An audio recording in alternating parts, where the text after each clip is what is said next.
This is Samsung's SGH U900, a device better known as the Sol. It's the last of the original Ultra series of handsets from Samsung, and it's a very nice design. It's thin, not as thin as some of the phones we've seen on the market, but quite thin nonetheless. Very solidly built, has a lot of use of metal on the sides and the back, the front. Shutter buttons, dual stage shutter button for the camera. So you press it down for autofocus. Camera is exposed when you slide open the device. The slider mechanism itself has a pretty decent spring in it. It snaps open and closed quite easily, but stays in place. Covered ports for headset USB power, as well as a micro SD slot down here in the bottom. Physically, it's a really great design. As you can see on the front, though, the gloss does seem to pick up a bit of fingerprints, but the rest of the phone, the black surfaces in the back and the metal surfaces stay pretty much fingerprint free, which is nice for a change. The main menu on the Sol is a traditional 3x4 grid of icons. You can see the touchpad controller animates a bit when buttons are pressed. And when there are only certain options, you notice we're in the settings menu and only up and down are valid, so you don't see left and right. But it gets better than that. When we move up into, say, the image viewer, we'll pull up a picture I took of a cactus earlier today.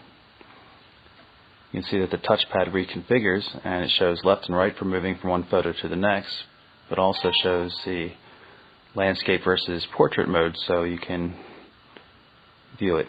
And again, the touchpad reconfigures, so as you can move to the next image.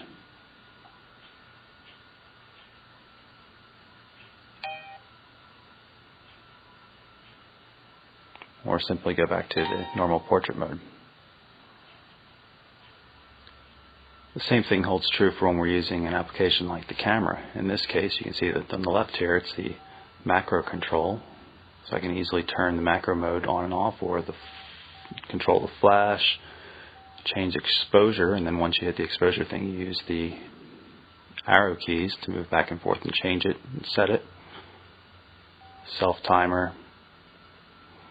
And again, when you're in the menu, which comes across the top, only buttons that are allowed show up. So you can see there's only left and right here, where there's left, right, up, and down here. It's fairly intuitive.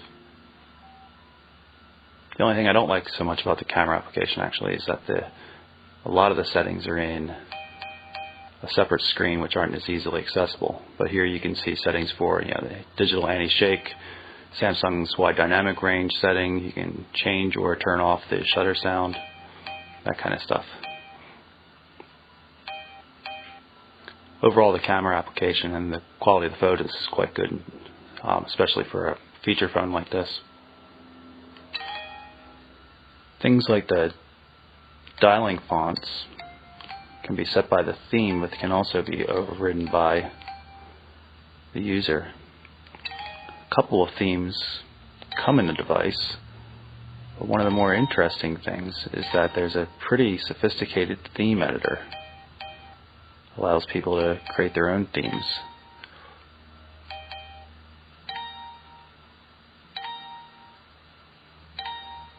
The three themes across the top here are the standard themes that come with the phone.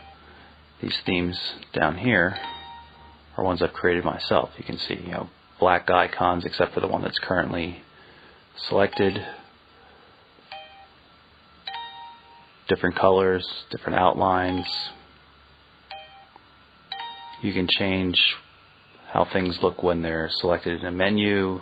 There's a lot of flexibility. A little complicated when you use the more advanced one, but allows you to do pretty much anything you would want to do. I've just selected the new theme for the phone. Gives it a more metallic look. It's kind of more fitting with the exterior of the device. As you can see here on the standby screen, the icons are also used to show the different shortcuts. Right here I have a shortcut defined for the settings. And then also show you that you can reconfigure the touch panel itself in terms of what colors it uses. Right now it's a yellow. You can change it to greens, blues, change the saturation of the color. Pretty dark blue there. And you can also change the swirling effect color. Change that to yellow, so now I've got yellow swirl on the blue. And that color change remains now that we've saved it.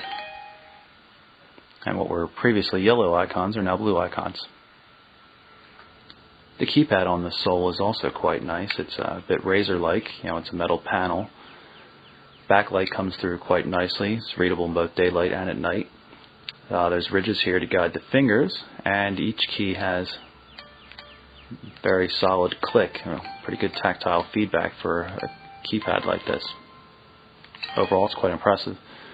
The soft keys and the call control keys also are metal. They have a fair amount of tactile feedback as well. So there you have it, Samsung's U900 Sol. One of the nicest feature phones I've come across in quite some time. It's on sale now in Europe. It's tri-band GSM and 2100 MHz UMTS, so we're not going to see this stateside, at least not in this particular configuration. We can hope that Samsung will build a US variant sometime in the future, though.